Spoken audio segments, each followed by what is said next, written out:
కల్వ Sujatha madam గారికి Aryavysya corporation రాష్ట్ర chairman గారికి గట్టిగా స్వాగతం పలుకుతూ తన అమూల్యమైన సత్యశీలం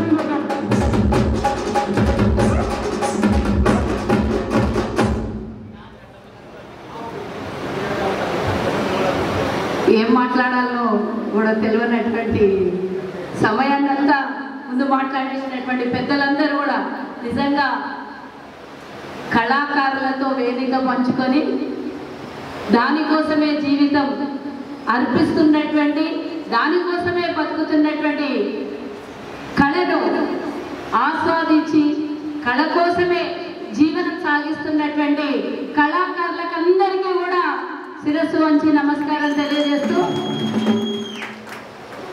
ఇప్పటిదాకా మరి మన ముఖ్య అతిథి బీర్ల ఐలయ్య గారు మీకు మాట ఇచ్చిపోయిండు, బరాబర్ చేస్తాడనే నమ్మకం మనకందరికీ కల్పించిపోయిండు. ఇంతకుముందు ఒక లెక్క, ఇప్పుడు ఇంకో లెక్క. ఈరోజు విప్ గారు మాట ఇచ్చిండ్రంటే ముఖ్యమంత్రి గారు ఇచ్చినట్టే.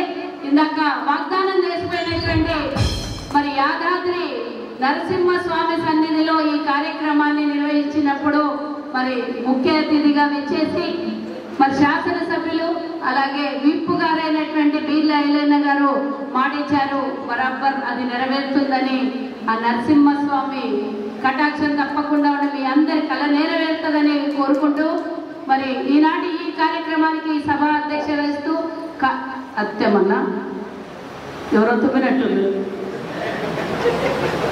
మరి గణేష్ సోదరుడు నిజంగా ఈ కార్యక్రమం చేయాలి అని అంటే గత 20 రోజుల నుంచి నాకు టచ్లో ఉన్నాడు సోదరుడు. చాలా నిజంగా ఈ కార్యక్రమం నిర్వహించాలని అంటే తను పడుతున్నటువంటి తాపత్రయం చూసి నిజంగా ఒక సమయానికి సంతోషం ఎంత అయిందో బాధ కూడా అంతే అయింది. ఇంతమంది కళాకారులను ఒక వేదిక మీద తీసుకొచ్చి వాళ్ళ కష్టాలని మరి ప్రభుత్వానికి చేరవేయాలనే ఒక మంచి దృక్పథంతో ఈ కార్యక్రమాన్ని తీశాడు, ఈ కార్యక్రమం చేశాడు. ఇందాక సోమన్న చెప్పిండు, అందరు కూడా అందరు చెప్పినట్టే ఈ రోజుతో ఆగొద్దు, తప్పకుండా అంటే పోరాటం అని కాదు, మీ కళను ఊరికే ఏదో ఒక సభ పెట్టుకొని మాకు ప్రభుత్వం ఇవ్వలేదని కాదు. ఆ రోజు గజ్జగట్టి మరి మీరు పాటలు పాడితే తెలంగాణ వచ్చింది. నిజంగా ఎవరో పోరాటం చేస్తే రాలేదు, కళాకారులు ప్రపంచ దేశాల్లోనే తెలంగాణ ఆట పాట ప్రపంచ ప్రఖ్యాతిగాంచి ఇందాక సోదరుడు శ్రీశైలం అన్న చెప్పినట్లు ఆస్కార్ అవార్డును కూడా మన తెలంగాణ నుంచి వచ్చింది అంటే ఎంతో ఘనత. నిజంగానే మరి కళాకారులు చేసినటువంటి ఆ రోజు సాహసమైనా సరే, తెలంగాణ రావడానికి విజయమైనా సరే మీ వంతు పూర్తి స్థాయి భాగస్వామ్యం ఉన్నది అని ఈరోజు గణేష్ ఈ కార్యక్రమాన్ని నిర్వహించినందుకు గణేష్కి కూడా శుభాకాంక్షలు, ధన్యవాదాలు తెలియజేస్తూ అలాగే వారికి సహకరించినటువంటి వాళ్ళ మిత్ర బృందం అందరికీ కూడా, కమిటీ సభ్యులందరికీ కూడా, కష్టపడ్డ ప్రతి ఒక్కరికి కూడా ధన్యవాదాలు తెలియజేస్తూ వేదిక మీద మరి చాలా మంది జాజుల సీనన్న గారు మరి ఎన్నో ఏళ్ల నుంచి బీసీ ఉద్యమం చేస్తూ కొంతమంది రాజకీయం కోసం వారి స్వలాభం కోసం ఎటో వెళ్ళిండొచ్చు, నేను పేర్లు చెప్పక్కర్లేదు, మీకు అందరికీ తెలుసు.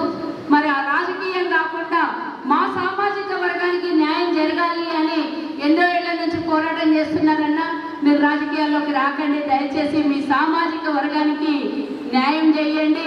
మీ సామాజిక వర్గం అంతా మరి ఇప్పుడైతే ప్రభుత్వం 42% బీసీ రిజర్వేషన్ తీసుకొని వచ్చింది.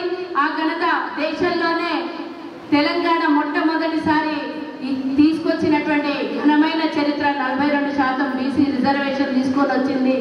మరి కేంద్రం కూడా ఆమోదం చెప్పేంత వరకు మీ పోరాటం ఆగొద్దు అని ఈ సందర్భంగా ప్రభుత్వానికి సహకరించి మీ పోరాటం మీ సామాజిక వర్గం కోసం తప్పకుండా చేయాలని సందర్భంగా కోరుకుంటూ అలాగే ఇందాక చిన్న శ్రీశైలం అన్న చెప్పిండు,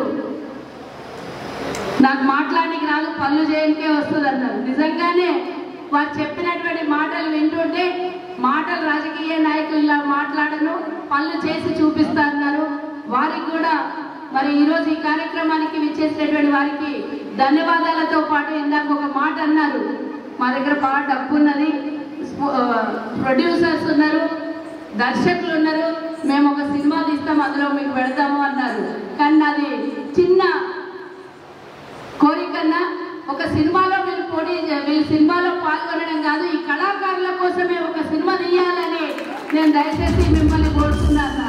ఎందుకంటే వాళ్ళ కష్టాలు ఏం పడ్డారు, తెలంగాణ ఉద్యమంలో ఎన్ని కష్టాలు పడ్డారు, ఉద్యోగాలు లేకుండా ఎన్ని బాధలు పడుతున్నారు, ఆ కుటుంబాల్ని పోషించడానికి ఆ కళనే నమ్ముకొని కళ తప్పించి వేరేది తెలియనటువంటి అమాయకులు మంచి వాళ్ళు కళాకారుల గురించి మీరు ఒక సినిమా తీయాలని కోరుకుంటున్నాను. ఎందుకంటే తెలంగాణ యాస భాషలో తీసినటువంటి ఎన్నో సినిమాలు ఈరోజు ప్రపంచ ప్రఖ్యాతి గాంచినాయి.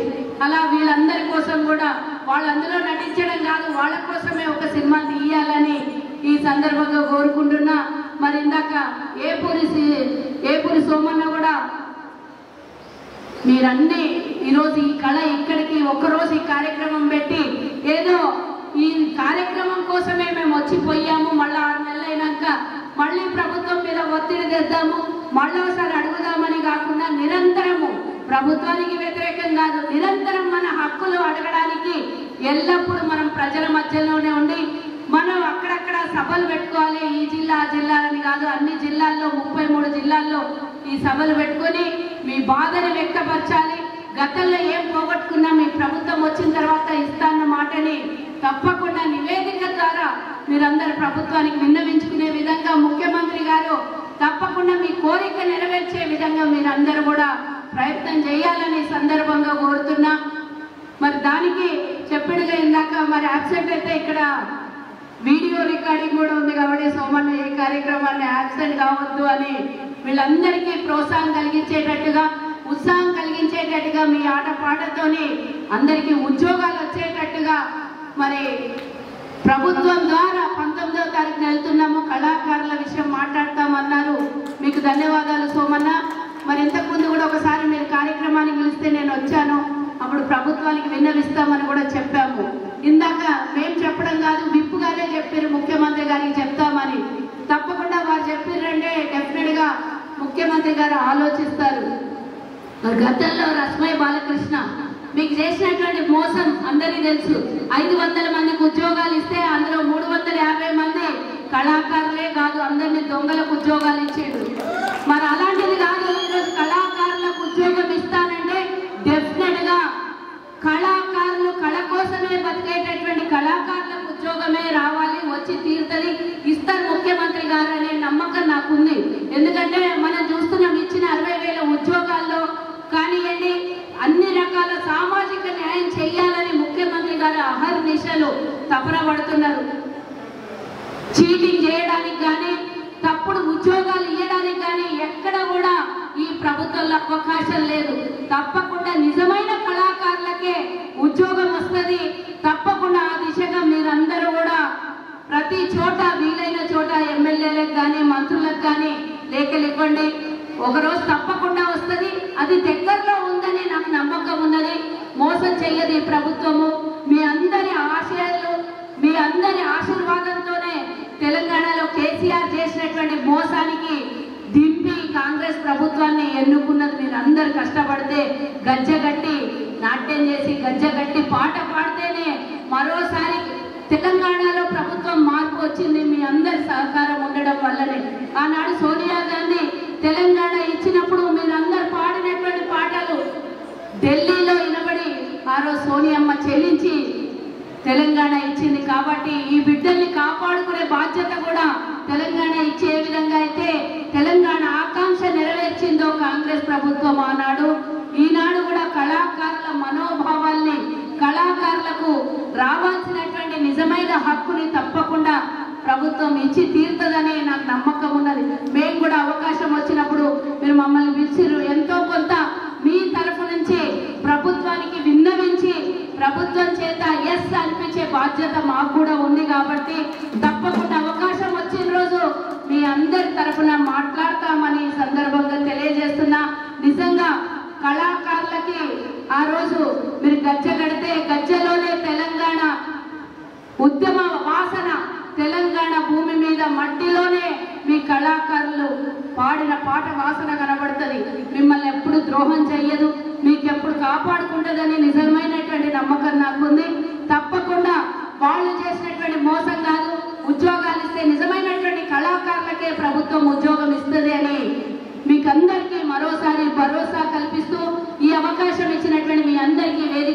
చాలా మంది ఉన్నారు, అందరి పేర్లు నేను చెప్పలేకపోయాను. మా మహిళా నాయకురాలు, జిల్లా బీసీ అధ్యక్షులు, మరి మిగతా కార్యవర్గ సభ్యులు, అలాగే వేదిక మీద ఉన్నటువంటి మా జిల్లా అంజనని ఆనంద్ గారు, మా జిల్లా వికారాబాద్ జిల్లాలో పరిగి వాస్తవ్యులైనటువంటి ఆనంద్ అన్న గారికి, అలాగే వేదిక మీద ఉన్నటువంటి అందరికీ, కళాకారులకి, ప్రతి ఒక్కరికి పేరు పేరున మరోసారి ధన్యవాదాలు తెలియజేస్తూ జై హింద్.